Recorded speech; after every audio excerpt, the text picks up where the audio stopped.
Cet après-midi du vendredi 16 août 2024, l'agenda de la ministre secrétaire générale du gouvernement chargée de la promotion du bilinguisme et des relations avec les grandes institutions de la République, Ramat Mohamed Ottouin, prévoit la rencontre avec le chargé d'affaires de l'ambassade du Royaume du Maroc au Tchad, Hassan Bahedi.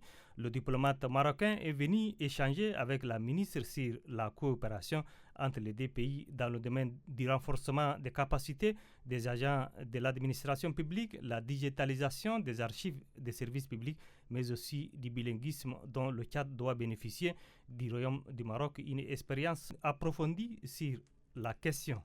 Le Tchad et le Royaume du Maroc entretiennent des liens de coopération dans plusieurs domaines, notamment l'éducation, la santé et l'enseignement supérieur. Ainsi, cette entrevue vient renforcer davantage les liens séculaires qu'entretiennent les deux pays. Sachez également que le directeur général du Fonds spécial en faveur de l'environnement s'est exprimé ce vendredi. Idriss Lol Mahamat a fait une déclaration pour expliquer les difficultés face auxquelles le Fonds spécial en faveur de l'environnement est confronté. Je vous propose de l'écouter.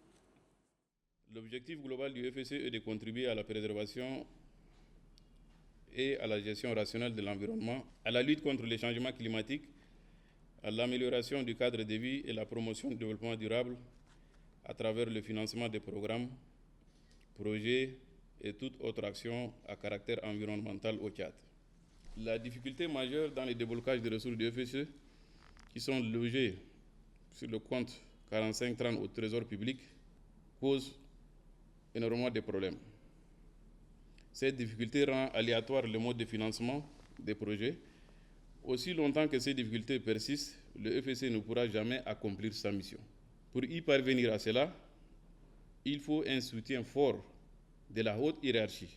Au premier plan, son Excellence, le Président de la République, chef de l'État, Mohamed Idriss Déby Itno, qui nous permettra d'avancer sur notre processus d'accréditation auprès de nos partenaires, notamment les fonds d'adaptation et les fonds vert climat, qui doit normalement nous mettre à notre disposition une enveloppe de 20 millions de dollars.